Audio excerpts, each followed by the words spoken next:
My name's Clarissa, and for a while now I've been trying to find more ways to introduce more people to my friend Aboud and his family. They are all in Gaza, and they've been doing everything they can to take care of each other, to survive, and to hold fast to a hope that the future holds better things for them and for their children.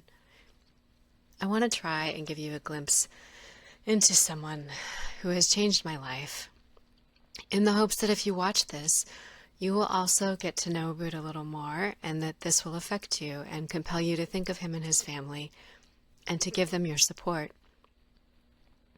My friend Aboud is the primary point of contact for one of the families who I've been trying to introduce to my local community through the 8 Families in Gaza Amplifying Their Voices presentations. He's been very kind and very generous to share things with me, which I have shared with others as I try to bring him and his family closer to other people in my local community. I don't know why certain people enter our lives unexpectedly, in ways that can be both uniquely profound and yet somehow familiar, but this is how it has been for me with Aboud from the very first moment we met. It was as though he'd always been part of my life, so much so that I can't imagine my life without him now, without his presence and his kindness and his words. Aboud is married with a young son named Bassam, who was only 3 months old in October 2023. He's also the eldest son in his family. Last winter, almost a year ago now, I became the host and manager of his family's survival campaign as my personal commitment to them grew and continues to grow. Aboud is thoughtful, funny, charming. Despite the many dangers and hardships and suffering he faces every moment as he tries to help his family survive the genocide, he still somehow brightens my world every day. I care about him and his family on the deepest level, and I often think about how sometimes your family is who you're born to and live among, but sometimes you also find members of your family later in life. Sometimes you're not born into the family that you find or into the family that finds you. Once during a verification interview with the bank that was facilitating an international wire transfer, the bank employee asked me if I was sending the transfer to a family member, to which I answered without thinking, yes, I was. I explained that we were not related by blood, but that they were my chosen family, and that they were just as important to me as my own family. And I explained that for me, it's as though they are my actual family, even if we're not related. And thankfully, the person at the bank responded, "I understand."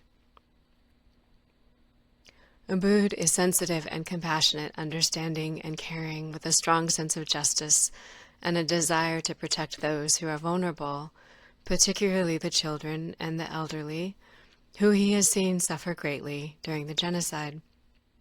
He is deeply committed to his family, especially the children, who he would do anything to protect. He tells me repeatedly that the children are everything.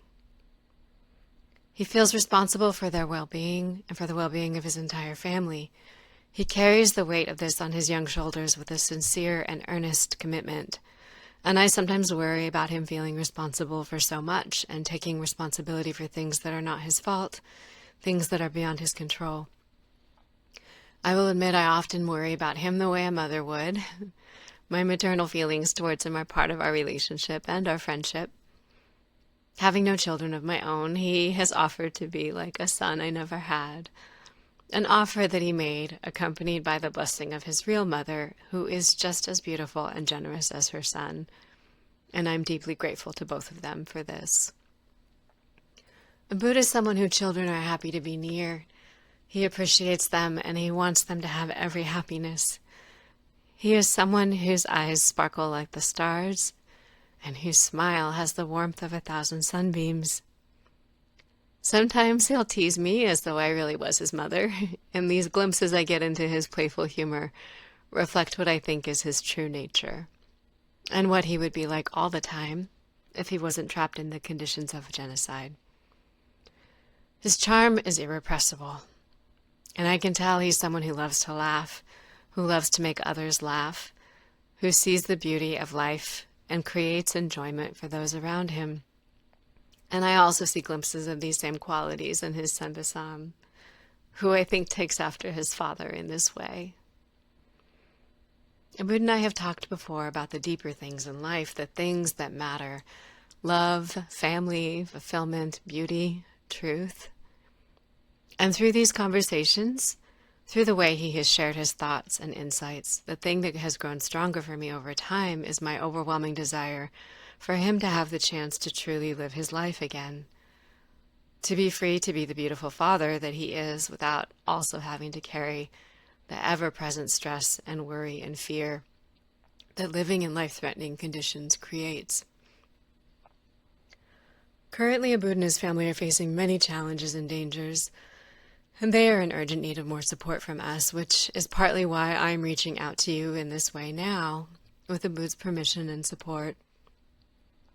Through what we have been able to raise, Aboud is supporting his own immediate family, as well as his parents, his siblings, his nephews and nieces, including 3 unmarried brothers, 2 unmarried sisters, one sister who's the wife of a martyr whose husband was killed last summer when he was trying to get food for his family, and who left behind 5 daughters, who Aboud has now taken responsibility for as well and loves dearly. I always tell people that there are many people standing alongside Aboud that you cannot see, many people he is trying to help survive.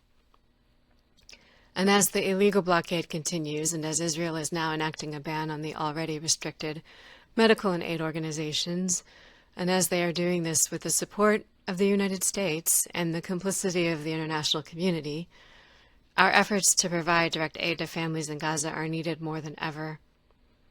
The already fragile and damaged healthcare system is going to be hit even harder, and the suffering of those who need ongoing medical treatment, including Aboud and his parents and other family members, is going to be affected even more. So I ask those of you who are watching this to please think about him and his family. Please remember them and care about them and help them survive.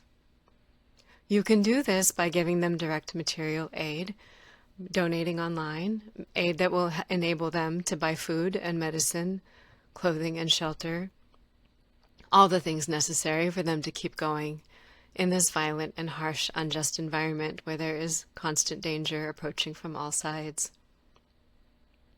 Anything you can give is needed. Everything you give can help, and it will also demonstrate to Aboud and his family that they matter, that they are important, and that we are against what is being done to them, and that we want them to survive.